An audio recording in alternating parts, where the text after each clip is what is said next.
sourdough, slice, butter, toast, flip, bacon, shallot, caramelize, brown sugar, maple syrup, coffee, simmer,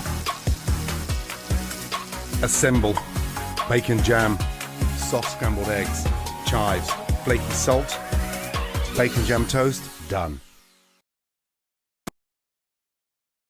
Today we're testing out Gordon Ramsay's famous scrambled eggs recipe. Gordon, this better live up to the hype. Cold pot, 3 eggs. Then he says you need a knob of butter. I don't know what a knob of butter is. Knob. We're gonna go with 2 tablespoons. Place on high heat. Be constantly stirring. Once butter is melted, off the heat. Back on the heat. It'll start to scramble. Take it off the heat while it's still liquidy. Add creme fraiche or sour cream. Then the salt and pepper. Before all the comments come after me saying this is raw, I promise you it's not. Top with the scrambled eggs. Gordon Ramsay's scrambled eggs. Moment of truth. You win this time, Gordon. This is great. It must have been those knobs of butter. Gordon Ramsay would be super impressed with how we made our steak, and this is how it's done. First, we're gonna add our well-seasoned room temperature steaks to a cast iron skillet, and then we're gonna add in butter, garlic, and rosemary. Then we're gonna continue to baste the steak with our butter. I like my steak medium rare, so I let it sit for 2 minutes per side. Just before the steak is finished, we're gonna add in some more butter and continue to baste the steak. And once it's cooked, we're gonna remove it from the skillet, let it rest, and then we're gonna hit it with some flaky salt and pepper, and there you have it, full recipe on my Insta. Enjoy.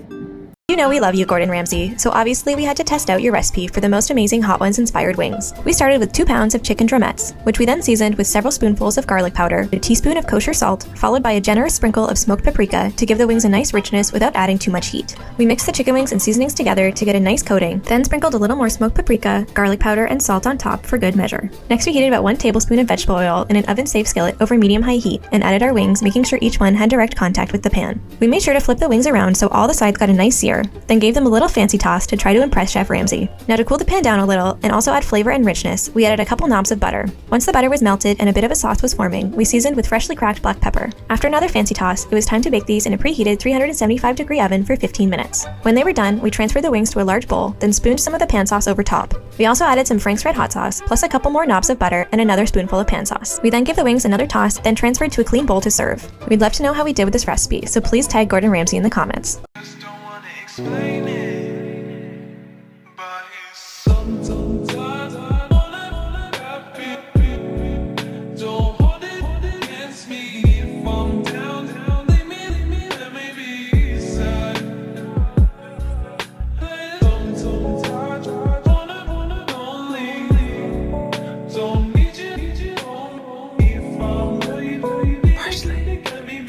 More parsley.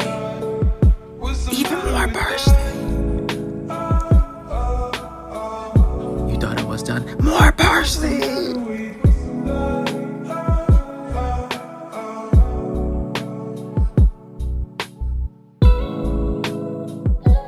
Hey Chef Ramsay, I tried your recipe, ricotta pasta with peas. Add lemon juice, lemon zest, garlic, peas, greens, mint, and ricotta cheese.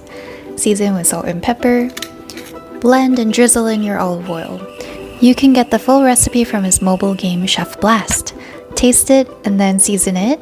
Then we're gonna make the gremolata with mint, parsley, pine nuts, some lemon zest, garlic, and cheese. Mix it all up and then cook your pasta. Add the sauce with some pasta water. Add peas, greens, and then, of course, more cheese. Now we're gonna plate it, top it off with the gremolata, which adds such a nice texture. Add grated parm and garnish with a mint leaf. And guys, this pasta was absolutely delicious, but something's missing, and I think I'll make it again in part 2. This is your sign to make Gordon Ramsay's bacon jam. Seriously, this stuff is like crack. I mean, just look at my face. Here on my channel, Sauced Up Foods, I want to show you that cooking can be fun and it's not as intimidating as you think. I am fully self-taught, learning from other creators and YouTubers and TV personnel. It takes time, but I am always still trying to better my skills and learn from the best. Cook your bacon, remove it, and then add your onions and shallots. Put your bacon back in and add your coffee, vinegar, maple syrup, brown sugar, and red pepper flakes. This is gonna turn into a jam all on its own within like an hour. It's sweet, it's savory, it's salty, and it's spicy. So no more excuses. Get yourself in the kitchen. Let's make these amazing recipes together. Let's do Gordon Ramsay's spicy sausage and rice. I actually used mild sausage. You could use anything. Go ahead and split that casing open, pull out that sausage and set it aside. You're going to want to get your red onion sliced up, add 1 tablespoon olive oil, cook that about 5 or 6 minutes. We'll get our red bell pepper sliced up as well, throw that in, slice our garlic, that goes in next. Give that a minute or two and then we're going to make a little well in the center and add our sausage. Once that's all browned up, we'll add 1 tablespoon smoked paprika, add the rice, kind of get all the flavors from the pan on it. Deglaze with white wine, add our stock, give it a stir. While that cooks, we're going to dice up a little tomato, green onion, parsley. Once that's ready, we're going to add those nice fresh veggies at the end, pull it off the heat, give it a stir. Wow, what a treat. Cheers, everyone. Tested out Gordon Ramsay's recipe to see how easy it is, and we learned a few things along the way. You'll need a piece of pork belly, which you can find at most butcher shops. Then use a very sharp knife to cut diagonal slits all across the skin. When you're done, generously sprinkle the skin with coarse sea salt and use your hands to really rub it into all the cracks you just created with your knife. Now place a large roasting pan on your stove and heat up some olive oil. Add 1 roughly chopped fennel bulb, 3 whole peeled and smashed garlic cloves, fennel seeds, star anise, smashed cardamom pods, and bay leaves to the pan and stir everything together. Once that's cooked a little, place your pork belly skin side down in the pan. After a little while, flip the pork belly over. As you can see, our pan was a bit too hot in the middle, so we didn't end up with an even sear, but don't worry, it all worked out. Top with a couple more sprinkles of fennel seeds, then allow the underside to sear a bit before pouring in white wine and chicken stock. The liquid needs to come up to a boil before you can transfer the whole pan to a 350-degree oven for about 2.5 hours. The skin should be super crispy, but the meat will be melt in your mouth succulent.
Sosyaling restaurant talaga tong pepper lunch. Pero alam niyo ba, pag sinunod niyo itong mga easy steps na to, madali kayong makaluto sa bahay ng pepper lunch.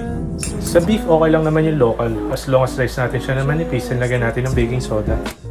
Sa corn, pwede naman lagay na lang natin, di ba? Pero bakit hindi natin saute? And season natin with a couple tablespoon of butter, sugar, salt, and pepper. Sa sauce naman, ang gawin natin is yung honey brown sauce. Ang dali lang nito gawin. Pag-aaluin lang natin yung honey, oyster sauce, soy sauce, and cornstarch. Mix, tapos pakukuluin natin hanggang sa mag-thicken. So ayan, okay na ang lahat. Prep na natin yung hot plate and lagay na natin yung plain rice. Tapos lagay na natin yung beef. Tadta rin natin ng paminta yung rice. Next, yung corn. Some more pepper. Yung honey brown sauce. Then garnish na lang natin ng spring onion and syempre some more pepper. Guys, naalala nyo ba na? I see the light inside you, brighter than the skies. Hold on, just let us